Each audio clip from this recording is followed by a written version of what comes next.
everyone, and welcome back to my channel. Today I want to talk about idolization and putting people on pedestals. I'm going to talk about the pros and cons and why we do it. I think it's something that everyone's guilty of, at least at some point in their lives, whether you're a 12-year-old putting up posters of Harry Styles on your wall, or if you're an econ bro who's obsessed with Elon Musk. The experience of really loving a celebrity or even a person in real life and putting them on a pedestal is something a lot of people can relate to, and I don't think it's a purely bad thing. I think there's pros and cons. But to start off my analysis, I'm going to start with celebrities because that's what most people think of, I think, when they think about putting people on a pedestal. Part 1, why we stan celebrities.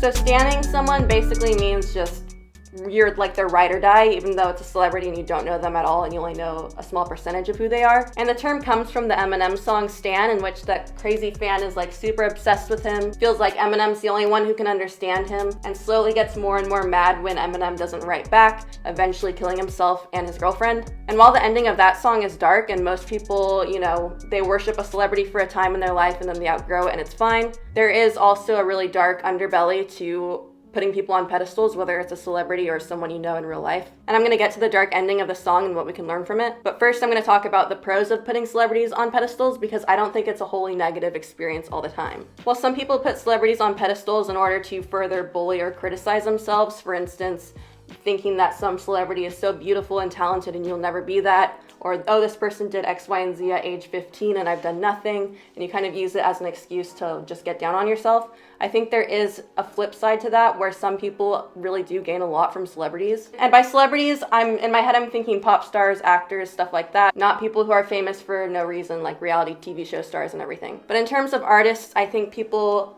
find an artist who expresses some aspect of themselves that they wish they could express. And then when they see somebody expressing that and gaining fame for it, it kind of fills your heart with joy because you feel kind of heard or you feel inspired. You also might just see a celebrity as perfect because just what they're doing is so amazing and it's like so cool that like humans can do that, and you're just really inspired like from humanity because of it. I think also people call celebrities like queens and so on because number one, they're doing a great job with whatever they're doing and that's really cool, but also number two, it gives us confidence in those parts of ourselves that we see reflected in that celebrity. For instance, if a celebrity's dancing in a way that you never knew you could dance, or they're singing in a way you never thought somebody could, or they have lyrics that it's like you feel connected and like understood for the first time, I think it's natural to really kind of idolize that person because you have such a strong emotional connection to their artwork. And in turn, for a lot of people, that translates into the person themselves, even though you don't actually know who they are. But also, of course, there's a lot of negatives that can come with putting people on a pedestal, especially people you don't know, such as celebrities. In the song Stan, Stan sees Eminem as the only person who could save him. He sees him as a hero. And we all know that in real life, there's literally no such thing as heroes. Everybody is just a person. Everybody is evil and good. But in the song, when Eminem doesn't reach out or help him, Stan feels worthless and abandoned because everything that's good in the world, everything that he thinks is worth living or everything that has value, he projects onto Eminem. And if Eminem doesn't acknowledge him, he might as well be dead. And I think this theme has a lot to do with the idea that when you grow up as a kid, there becomes a point where you have to realize that your parents are just people like everybody else. Because when you're born and you rely on your parents to care for you, the theory goes that you see them as purely good people, or you see them as heroes or protectors or whatever. And when you break through that and realize that they're just people, that sense of security just crumbles because now you realize that they can't actually protect you in the way that they're supposed to. And that's just a part of growing up. But I think for a lot of people, this shifts away from their parents just to somebody else, whether it's in a relationship and you put somebody on a huge pedestal, and then if they don't give you enough attention or something, you go crazy because you think you're being abandoned and you're worthless and all of that. And then for other people, they just become super fans for celebrities and things can get really dark really fast. The other thing about believing in sort of a god in terms of celebrities being gods is that because celebrities are just people too, when they make a mistake and it disrupts that black and white thinking that you've established, that also can make you go haywire. And that's why I think cancel culture is kind of running rampant right now, is because a lot of people can't accept that celebrities or their artists or whoever it is that they admire are also flawed human beings. And instead of accepting this, they just turn around and start demonizing that person. In the song Stan has like a desperate attempt to try to get Eminem's attention where he's basically saying like, I hope you can't live without me, I hope you're suffering. And it's because he wants just some semblance of attention from the person that he views as a hero or as a savior, when that thinking in and of itself is just flawed. Another aspect of idolization I want to talk to, I think, is best illustrated through the use of billionaires and the people who really look up to billionaires. As we all know, the idea of whether or not billionaires should exist is controversial. I mean, it's really easily debatable. I mean, obviously for a lot of people, it's really ridiculous that somebody could have so much money. But the other side of it, and I think the reason people respect billionaires so much, at least certain people respect billionaires so much, is because it just shows how much a human individual can achieve, and people find great inspiration from that. Billionaires are just basically the literal embodiment of the American dream, and people also naturally gravitate towards successful people, so a lot of people really look up to billionaires.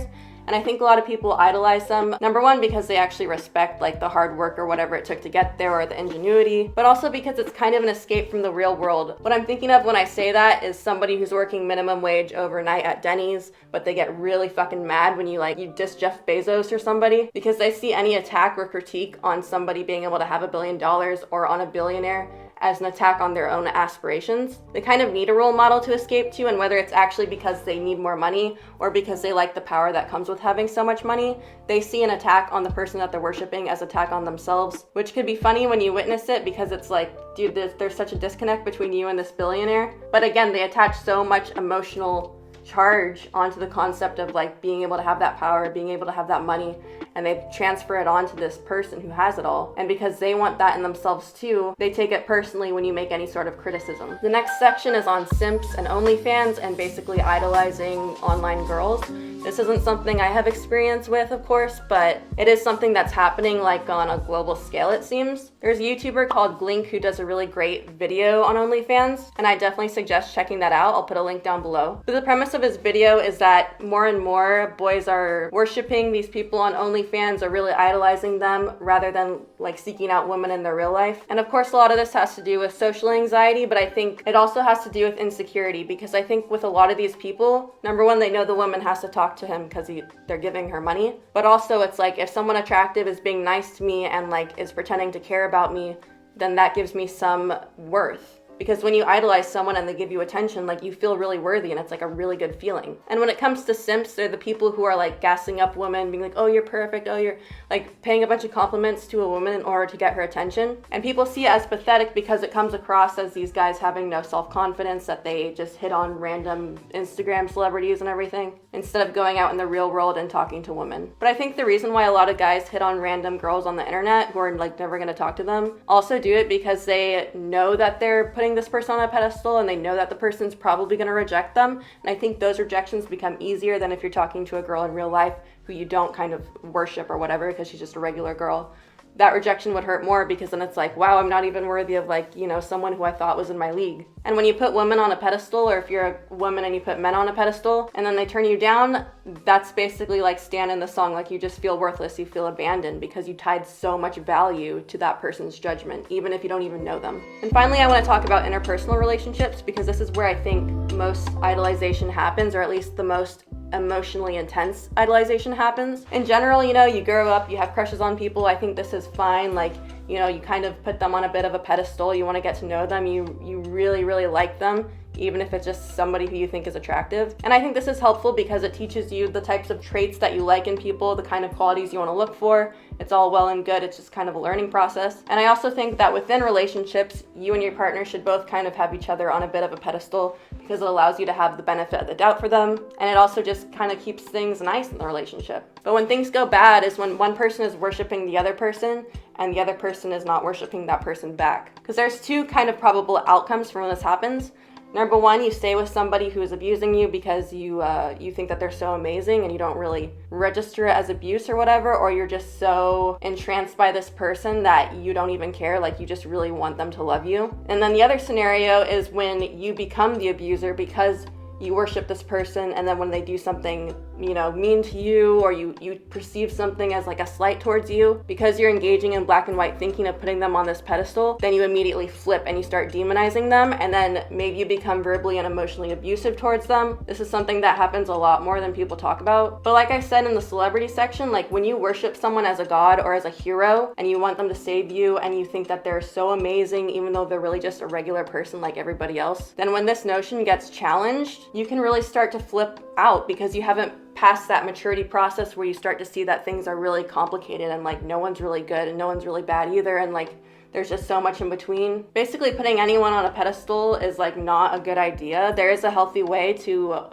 think highly of people, even celebrities, and that's to just have a healthy respect for their artwork separated from them as a person, and just appreciate the emotions you could get from the artwork, and then realize that the celebrity is just a person too. And then within relationships, you could still have romance, you could still have really intense emotional experiences, you could still have all of that even if you're not worshiping the person that you're with. But I think a lot of people have a real drive to want to hold on to having a hero in their lives because it's very comforting.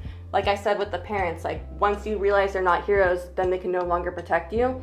People want to be able to be protected. They want to feel comfortable in the world, especially if they're a really anxious person or really insecure. And when this breaks, you could either grow from it and stop, thinking in black and white, or you could become really emotionally volatile and, drive off a cliff with your girlfriend, like in Stan. Anyways, the conclusion's always the same, which is that pedestals inevitably always come crashing down. There can be other real-world implications of this. For instance, the number two to the boss who is like really puts the boss on a pedestal, but at the same time is like really jealous and like vengeful and wants to have that position, but they can't because they put that person above them. As long as you're putting someone on a pedestal, you will never be equal to them. And a lot of people like this, they take a sort of submissive joy in it, but in general, it's really not a good idea. And just as superheroes don't really exist, if we can't have a healthy view of our own flaws and the flaws in other people, we're never gonna have a healthy view of the world, and it's just gonna lead to a bunch of suffering. And in general, just like growing out of the idea of your parents being good people, putting people on pedestals is just a stage that you need to outgrow. Eventually the teenager hits, age 15 and they're embarrassed by all this Harry Styles posters that they have and they take them down. It's just a process of growing up and getting older. But if you have like serious issues with this and you're like putting celebrities on like way high up on a pedestal, or your significant other or a crush way high up to where it becomes dangerous, and then that's really not good, you should get therapy. But that's my video. I don't know how well organized this is. I haven't posted in a while. I feel kind of bad, but those are just my thoughts on this subject. Let me know what you think down below. Let me know what kind of videos you might like to see, or I don't know, anything. Thank you so much for watching. If you made it this far, give me a thumbs up maybe, and I will see you guys next time. Bye.